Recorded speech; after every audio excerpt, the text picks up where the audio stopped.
Canada. Oops. Maybe you were looking for United States of America? You're reading from Uncyclopedia.wikia.com Canada article, aren't you? It is the source of all most known wisdom. Yes. Okay. Come visit Canada today. Here in beautiful Canada we have the largest collection of ice and snow in the world. And also BC Bud. So book a tour right now, and don't forget your Uncyc Visa card. The only card that pays in laughs. Paid for by the Committee to Pimp Canada. Wow. It could be worse. We could just be French.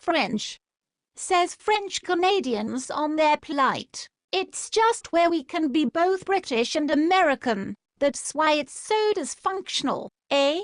Says British Canadians on Canada. Canada, America's hat.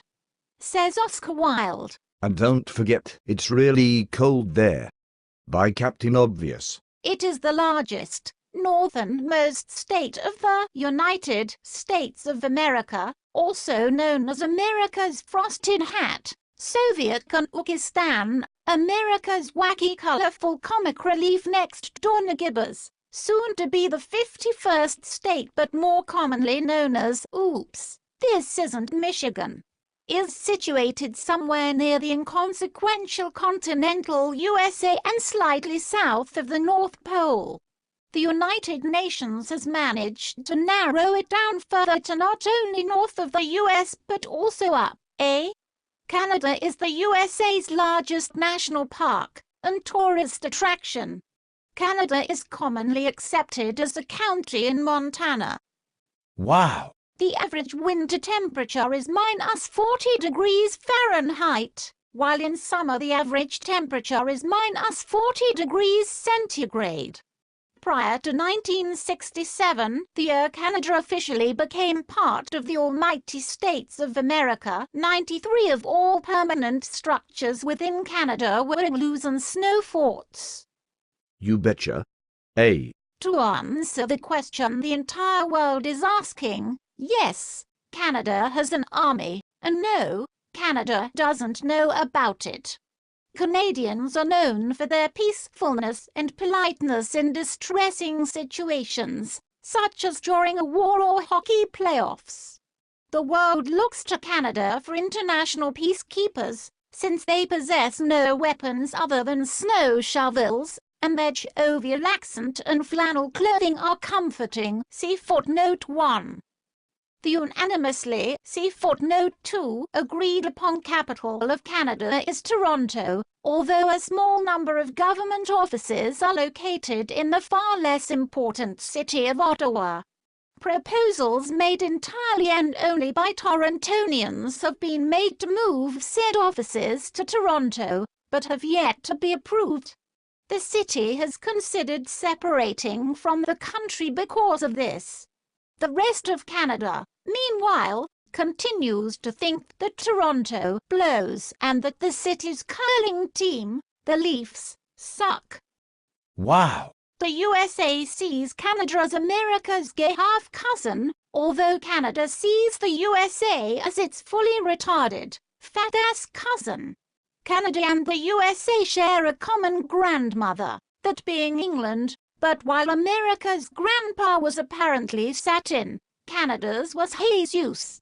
Either way, both countries share a slot for a grandmother. While gay cousin Canada may not be able to throw the ball as far as its cool, straighter, widely accepted America, Canada can at least find itself on a map, of course. Canada finds itself by locating the USA and going north, much like Mexicans find America by locating Mexico and going north. Okay, so Canada, does it exist? Eh? Modern Canada, as distinguished from America, revolves around the elements of a boot. And anyways, many people allege that Canada doesn't even exist, and for everyone in the world that's just a boot good enough. Sarah Palin has stated that she gained international experience by being a friendly neighbor to Russia. Since a really long border with Canada doesn't count for international experience, one easily concludes that Canada is the equivalent of New Mexico. Canadians have no distinguishing odor, appearance, or ethnic foods, making them undistinguished from anyone from Wisconsin or Maine. Lack of identifying marks or their own barrio in New York is fair evidence that Canada is a mystical, magical land where fairies and the Kraken live in peaceful harmony. Canada is the second largest county in the world. And what about people and politics? The vast majority of Canokistanians are actually invincible, impotent superheroes, invested with a variety of superpowers ranging from looking at TV or computer screens for entire weeks in winter to understanding the rules of hockey using telepathy and superhuman intelligence. For this reason, Canadians don't need any form of government or even a military, since every single guy next door can either stop bullets in mid-air or cut through buildings using energy blast from their eyes. But usually they end up playing video games on their computers most of the time, since no nation is crazy enough to attack such an intimidating and powerful county in Montana as Canada. In 1952, the Canadian Air Force bioengineered all Canadians into developing resistance to the harsh winters. The technology involved beautiful fur growing out of their skin during the winter time that really offers no thermal protection but is solely for repelling mosquitoes.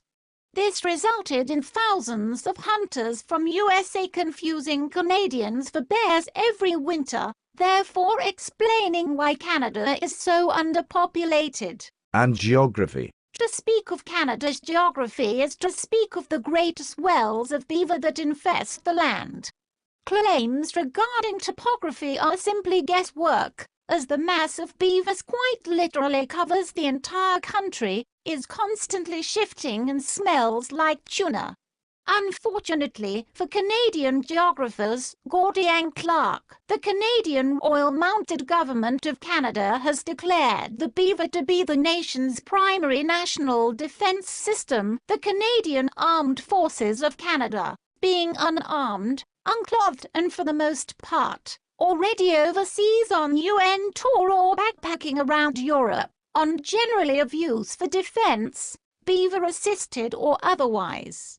Attempts to penetrate the beaver mass have only resulted in bloodshed and the Great Maple Syrup versus Maple Sugar Wars of 1946, 1949 and 1952. These are unrelated to the Maple Syrup versus Maple Sugar War of 1948 that was started by a disagreement over whether red green was funny or not. See footnote 3. Okay. Lacking any evidence whatsoever to substantiate their claim, prominent beaver geologists Jean Manon and François from Abitibi theorized that the actual land of Canada starts about 7 feet under the level of the ocean, and that the massive weight of beavers has slowly pushed the majority of the country below sea level. Additionally, they say that the beaver mass has pushed the majority of sea level below sea level, thus robbing the Netherlands of their God-given right to have seas to drain and make polders. Le Canada. Quelques serpents de neige. On any sopas les aiguilles quand la forêt grave la maison.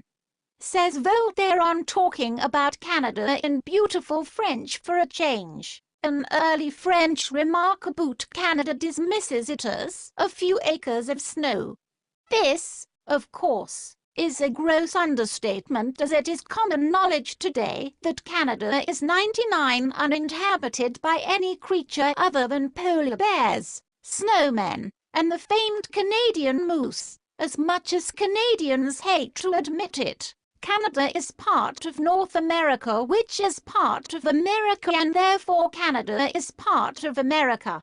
Therefore Canadians are Americans, just as an English person is European. Everyone knows Canadians have terrible nightmares every night coming to grips with this terrible fact, but please, deal with it. Okay, and what about Canada's diverse variousness? Canada's geography is both diverse and varied, so much so that even its diversified areas are filled with diversity and of different levels or gravity. Trees plague the Canadian landscape to such an extent that most Canadian men can get wood on demand.